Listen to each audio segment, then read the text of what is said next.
express pass.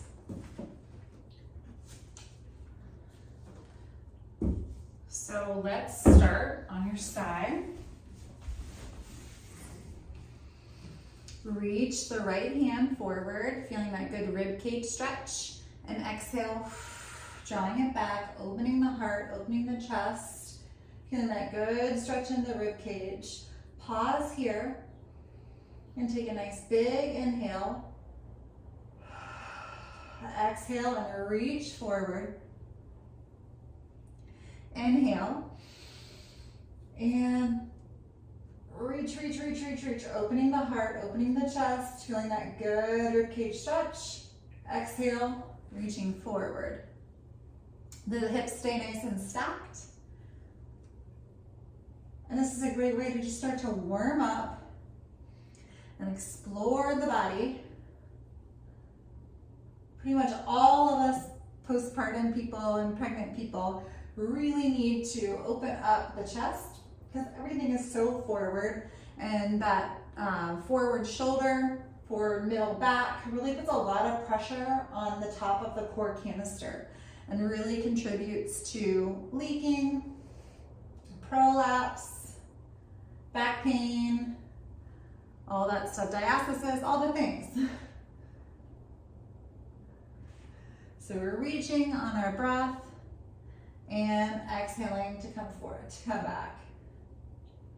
Good, and then pause here on your side. Take a nice big 360 inhale, feeling the rib cage expand to the side and to the back. And exhale, draw in at your urethra, zipping up through the rib cage, all the way to the sternum, all the way to the bottom of the rib cage. So you've got your muscular brace really going, and you're now breathing under that brace. So our breaths are no longer big and full because we have a nice brace going. And then we're gonna straighten the top leg, bring it back behind the hip, and let's lift and lower. You should feel this in your glute, in the side glute muscle here. If you feel it in your thigh or your IT band on the side, draw your leg back further and lift and lower. We're still feeling that upward zipper from the pubic bone to the rib cage. We're still breathing into that brace. So our spine is a rock solid. If anyone took a video of your midsection, they wouldn't know your leg is moving because everything is so solid and stable and not making a move at all. Lifting and lowering. Hopefully your side glute muscle is feeling nice and tired in a good way. Pause here. Reach the heel to the opposite wall and release.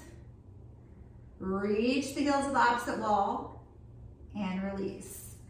So reach here and release. We're working a little bit isometrically. Reach and release. Reach and release. Reach, reach, reach, reach the heel. It's subtle. We're kind of trying to create just a tiny bit of space in the hip joint socket and release. As we're also working on that muscle stabilizing without the leg moving. And this is a great burner. Reach, release, reach, release. All right, now you're gonna bring that leg forward. So again, the spine doesn't move. We're still in that upward zipper. And the leg goes forward and backward. Forward and backward. Should feel it on the side glute. And it should feel like you're working. It should feel a little bit challenging. If you ever need to reset your spine, go ahead and do that. You'll just pause, re-engage, re-zip, and keep going. We really want that bottom to top action. What we usually find with incontinence, prolapse is that the top is so bossy and squeezy. So the canister is always squeezed at the top, and then boom, you leak every time you cough, sneeze, laugh, jump. This is so tight and so squeezy that it just boom.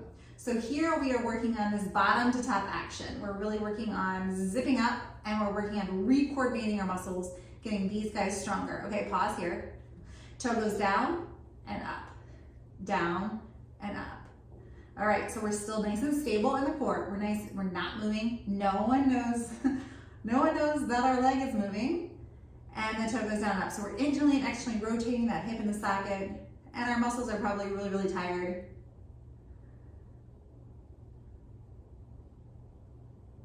Awesome, and release. Next, we're gonna switch sides. So kind of swing around. Find a nice comfortable position, supporting your neck, and reach forward. And then draw that arm back. Hips stay stacked, but you're gonna really release open. Feeling that nice stretch to the rib cage and the chest. Inhale here. Exhale and reach forward. Inhale, drawing back. Inhale, reach. Really let that shoulder blade slide on the rib cage. And exhale, drawing it back. Opening the heart, opening the chest. Inhale to reach. Exhale. Reach. And draw back.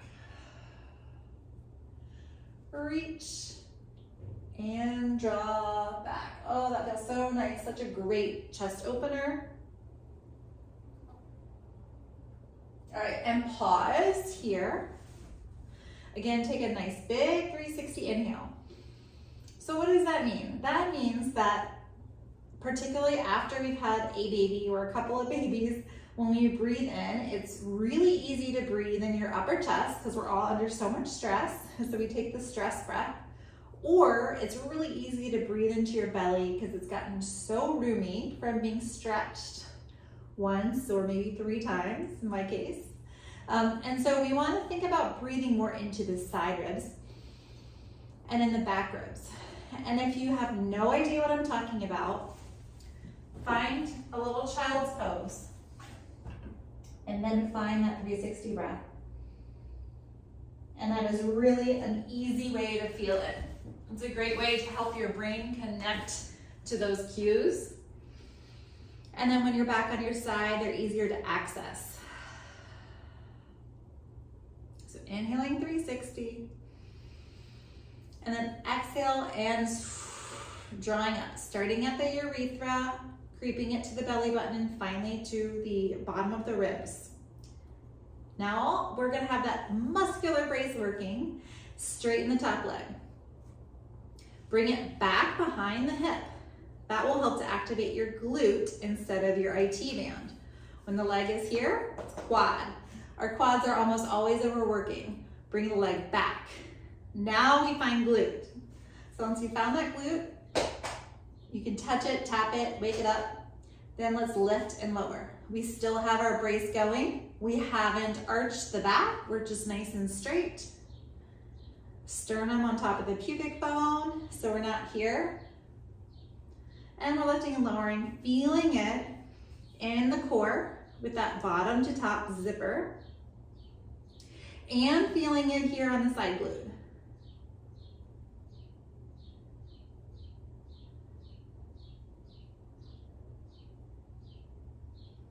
Should start to feel that glute med, that side glute muscle, so important for back pain, SI joint pain, knee pain, and even things like incontinence,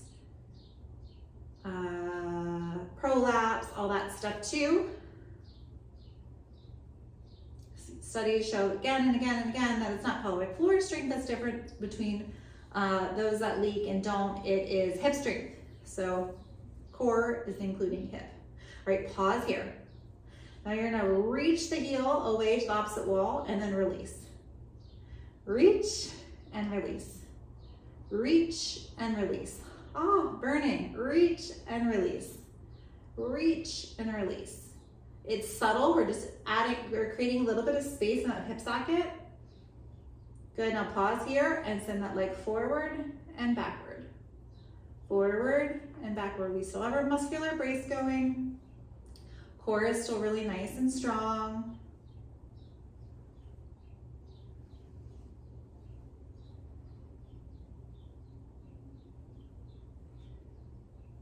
Great, drawing that leg back and then toe goes down and up, down and up, down and up, down and up, down and up, down and up, down and up, down and up, down and up. All right, so now we're rotating that hip in the socket, more strengthening for that glute med. All right, pause here. Push yourself up and let's find a deep squat. So we're here. If you have prolapse, we don't want this to bother it at all. If that were to be the case, then you can feel free to stop the video, rewind it, and work on the hip strengthening sequence again. But this should feel totally fine. No sensations at all. Because prolapse has to do so much with pelvic floor weakness and tightness, this is a great stretch to do as long as it doesn't give you symptoms. And it's great for all of us humans to do because we live life from this motion only, so we get only strong here, and we need to have strength through the full range of our body. So good ankle mobility and good hip mobility and good hip and ankle strength are super important for good pelvic floor health. So we're in this deep squat. Release the left palm down and stretch the right arm up, opening the chest. Find that long neck. Release the right hand down and stretch the left arm up. If you find your shoulders are all squunched up next to your ears, think about lengthening your fingertips to the ceiling and creating a little space between the ear and the shoulder. Good, and come down. All right, now you're gonna use your arms as much as you need to bring the right knee down and left knee down, and then draw up.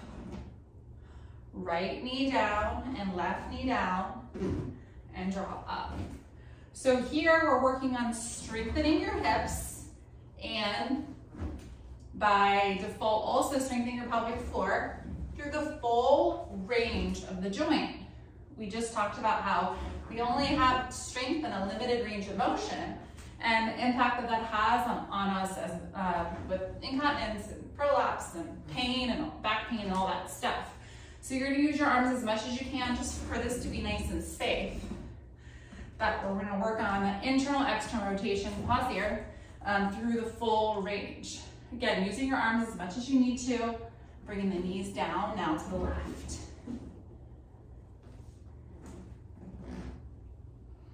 Hands come down, use them as support as much as you need to, and then press into the legs to come up. This should be completely comfortable and pain-free, but you might find that tomorrow you're sore in like a kind of weird way that you haven't experienced before because you're working your muscles in a different way that they're not used to. Good. Okay, now drop the knees, find your seat, cross the legs, stretch the arms up to the sky, release the right hand to the ground, and stretch that left arm up and over, gliding the shoulder blade down, and find that side rib expansion.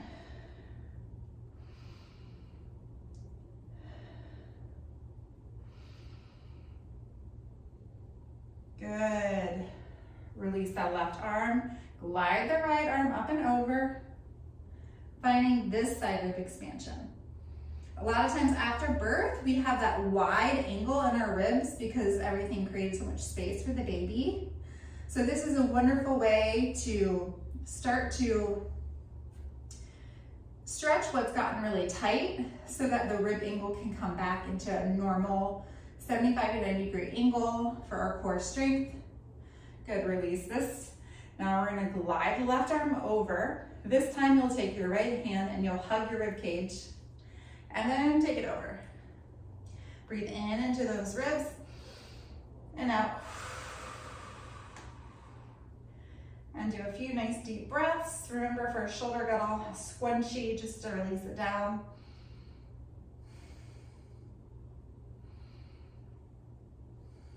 release left, glide right up. Anchor that rib with the left hand and take it over this way.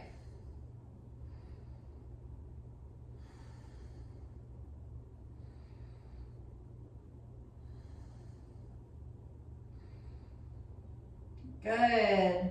Last thing for our express class today is a deep narrow knee squat. So if you're pregnant, you can make space for your belly, but if you're not, you have more of a narrow knee squat, hold on to a doorknob or anything else that's sturdy, like a bathtub or a doorknob, anything like that, TRX straps if you have those. So the arms are anchored, and here, find that 360 breath.